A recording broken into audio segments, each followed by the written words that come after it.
회사 분위기도 많이 달라질 것 같습니다. 정부의 사회적 거리두기 해제에 따라서 기업들도 재택근무를 줄이고 그리고 출근 비율을 늘리면서 일상 회복에 속도를 내고 있습니다. 그동안 금지됐던 회식과 출장, 대면 회의도 속속 시작되고 있습니다. 전원 사옥 출근이 이뤄지고 있는 포스코의 취재기자가 나가 있습니다. 이승윤 기자. 네, 서울 강남구 포스코 센터에 나와 있습니다. 네, 이승윤 기자 나가 있는 포스코 그룹은 지난 1일부터 전면 재택근무를 종료했다고요.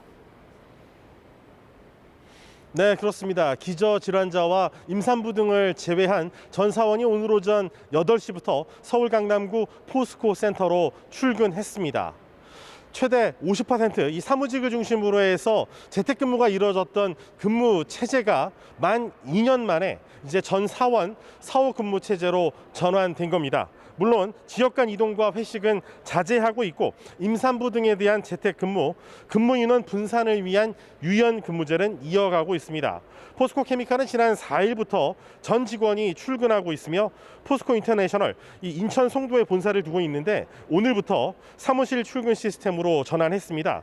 과연 사무실 출근 시스템 어떻게 사원들이 느끼는지 궁금한데요. 오늘 아침에 만난 포스코 직원의 얘기를 들어보시겠습니다.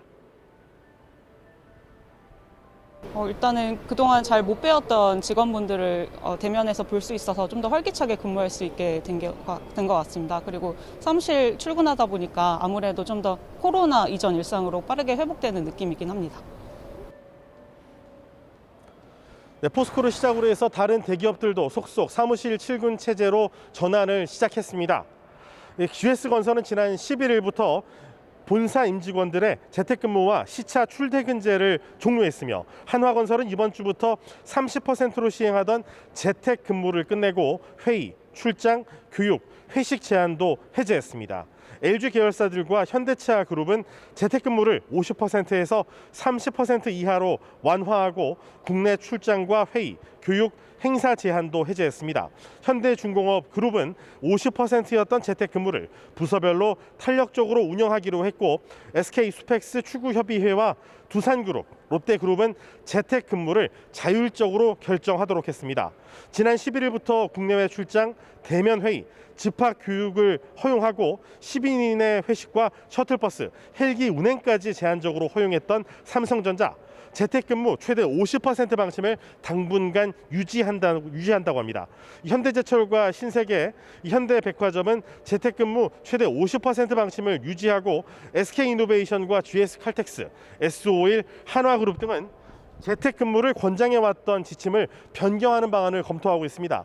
효성그룹은 재택근무 비중을 50%로 유지하고 있지만 최근 들어서 전 직원이 사옥으로 출근하는 분위기로 좀 유도하고 있는 모양새고 아직까지 경기 침체로 어려움을 겪고 있는 대한항공과 아시아나항공은 전사원 순환휴직 체제를 그대로 유지하고 있습니다. 지금까지 전사원 사무실 출근 체제로 전환한 서울 강남구 포스코 센터에서 YTN 이승윤입니다.